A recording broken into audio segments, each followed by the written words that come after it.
salam bahagia, salam hormat, dan bertemu sekali lagi dengan Cikgu Nasa di channel Nasa 2K Studio. Jom belajar bahasa Melayu bersama Cikgu Nasa.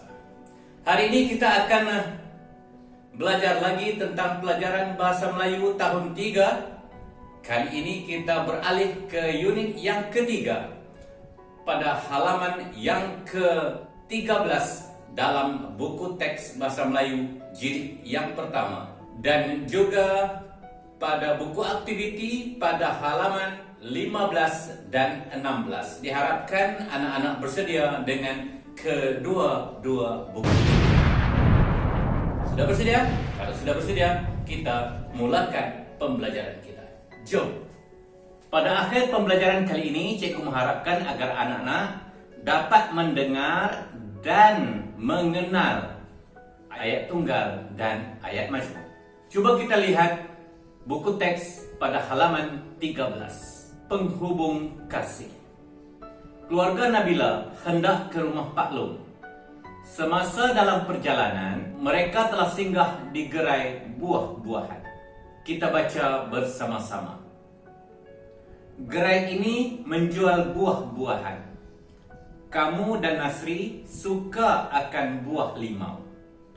Pilihlah buah limau madu atau limau Bali. Baiklah ayah, saya akan memilih buah limau madu. Saya suka akan buah limau madu kerana, tambahkan ayatnya, kerana rasanya manis dan berkhasiat. Buah limau madu di sana.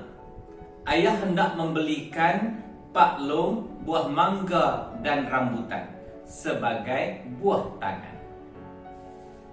Ayah, apakah maksud buah tangan? Tahu ya, buah tangan adalah satu simpulan bahasa. Buah tangan ialah sesuatu yang kita bawa ketika menziarahi seseorang. Kita boleh membawa buah-buahan, makanan, ataupun sesuatu yang akan diingati oleh orang yang menerima kita sebagai tetamu. Itu maksud buah tangan ya. Baik. Antara ayat-ayat yang kita bacakan tadi, ada beberapa perkara yang pernah kita pelajari sebelum ini, yaitu pertamanya simpulan bahasa, dan yang keduanya ayat tunggal dan ayat majmuk. Namun untuk kali ini, coba kita bincang-bincang, kita tengok-tengok seperti selalu sebagai ulang kaji apa yang dikatakan ayat tunggal dan ayat majmuk, dan di manakah kedudukan ayat tunggal dan ayat majmuk dalam petikan yang kita baca tadi. Ayat tunggal, seperti mana yang kita tahu, seperti mana yang cikgu jelaskan selalu, ada satu subjek, satu predikat, manakala ayat majmuk ada satu subjek ataupun lebih, dan ada dua predikat ataupun lebih yang dihubungkan dengan menggunakan kata hubung. Baik, kita lihat sama-sama. Gerai ini menjual buah-buahan. Yang berwarna merah itu adalah ayat tunggal, satu subjek, satu predikat. Kamu dan Nasri suka akan buah limau, warna biru, dan adalah kata hubung. Ada dua subjek di situ, kamu dan Nasri adalah kata majmuk. Pilihlah buah limau madu atau limau Bali. Ada kata hubung atau di situ. Ayat majmuk. Saya memilih buah limau madu. Satu subjek, satu predikat, ayat tunggal. Saya suka buah limau madu kerana rasanya enak dan berkhasiat. Kerana adalah kata hubung. Jadi itu adalah ayat majmuk. Yang lain-lain kamu lihat sendiri. Cikgu jelaskan di situ je. Kamu cuba memahami mana satu ayat majmuk dan mana satu ayat tunggal. Sekarang kita berubah ke buku aktiviti Bahasa Melayu tahun 3 jilid 1 di halaman 15. Jom kita lihat sama-sama dan bagaimana cara kita nak mencari jawapan. Cikgu hanya akan menerangkan beberapa contoh sahaja. Cuba kita lihat petikan yang diberi Cikgu hanya cabutnya sikit-sikit je. Puan Anita Maklum Alia seorang pengajar kraft. Ada berapa subjek di situ? Ada tak kata hubung di situ? Tidak ada kata hubung. Jadi bermakna ayat tunggal. Kita lihat contoh yang kedua yang akan cikgu berikan. Beliau bekerja di kompleks kraft Johor.